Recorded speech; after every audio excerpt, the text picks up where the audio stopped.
Kita akan langsung berbincang bersama analis yang tentu saja sudah bergabung pada kesempatan kali ini, pemirsa dari MNC Sekuritas. Halo Mas, selamat pagi. Halo, selamat pagi Mas Wiki. Mas Juniko, terima kasih sudah bergabung bersama kami di Market Buzz kali ini. Kalau kita lihat sedikit mengenai penutupan dari bursa Amerika begitu, yang kemudian mencapai rekor terbaru, apa saja sentimennya dan sejauh mana ini kemudian memberikan implikasi terhadap pergerakan IHSG di pergerakan hari ini? Oke, baiknya kalau memang kita cermati bursa AS pada penutupan akhir pekan lalu ini berhasil menguat ya.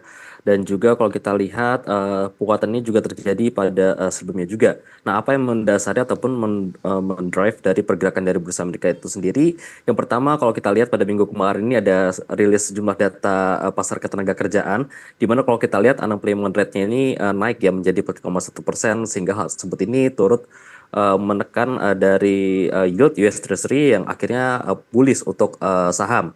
Sementara itu juga kalau kita lihat non-farm payrolls-nya ini juga tercatat turun ya dibandingkan dengan bulan sebelumnya, yaitu pada bulan kemarin itu tercatat sebesar 206.000. Sehingga penurunan non-farm payrolls ini dapat menjadi suatu katalis ataupun harapan untuk ekspektasi rate cut the Fed dapat terlaksana pada tahun ini, setidaknya walaupun hanya satu kali.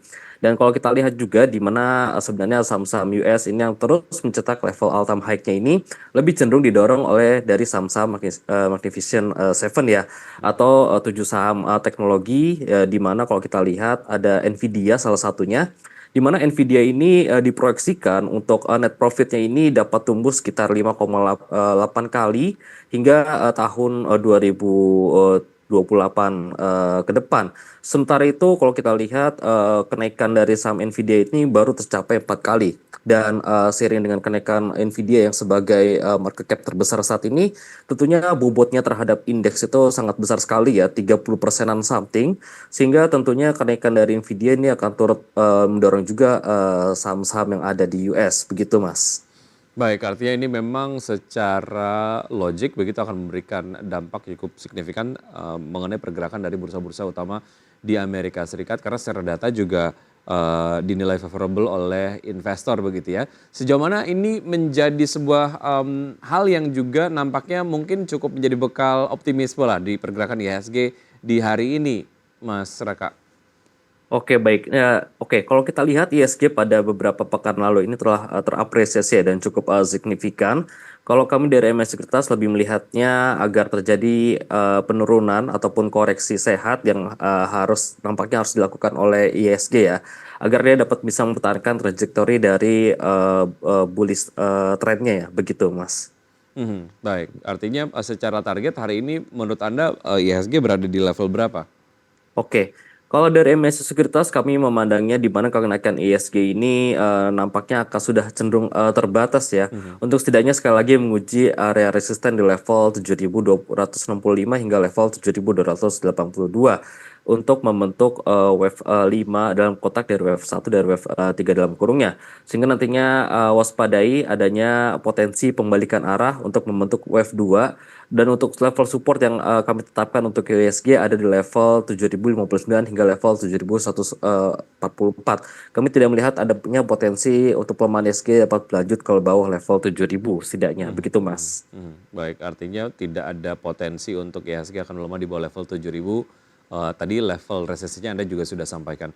Baik, sebelum kita menuju ke main hall Bursa Efek Indonesia, kita saksikan terlebih dahulu ini kita memiliki data terkait dengan 3 emiten yang akan melakukan IPO sekaligus hari ini di Bursa Efek Indonesia. Pemirsa seperti Anda dapat saksikan di layar televisi untuk emiten-emiten yang akan IPO pagi hari ini.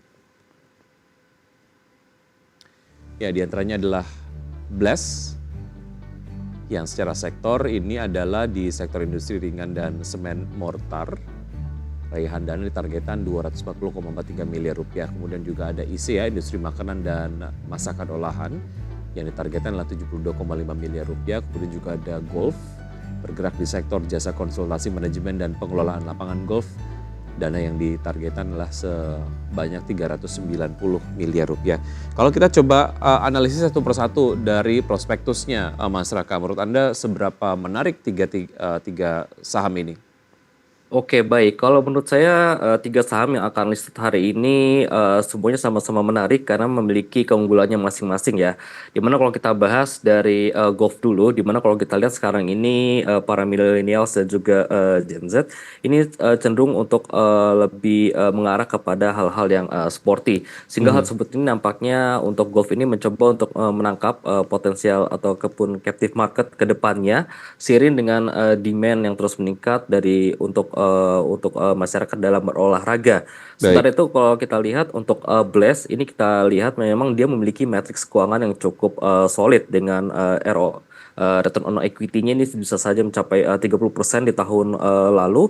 Dan juga kalau kita lihat untuk dari ICE itu sendiri, di mana kalau kita lihat memang, untuk, trajectory growth ini memang agak cenderung, negatif ya. Namun kalau kita Mhm, cermati hal ini seiring dengan ekspansi besar-besaran yang dilakukan perseroan pada sebelum Covid dan, akhirnya perseroan ini nampaknya mencoba untuk, recovery ya pada, saat ini dengan di mana kalau kita lihat dana IPO, digunakan seluruhnya untuk working capital. Dan baik. kalaupun nanti working capital-nya ini berhasil terpenuhi oleh IPO, selanjutnya akan menurunkan debt profile dari perseroan sehingga dapat meningkatkan profitabilitas ke depannya, begitu Baik, Mas. selain saham-saham yang akan IPO hari ini, kita juga akan membahas saham-saham yang direkomendasikan oleh Anda, tapi nanti Mas Raka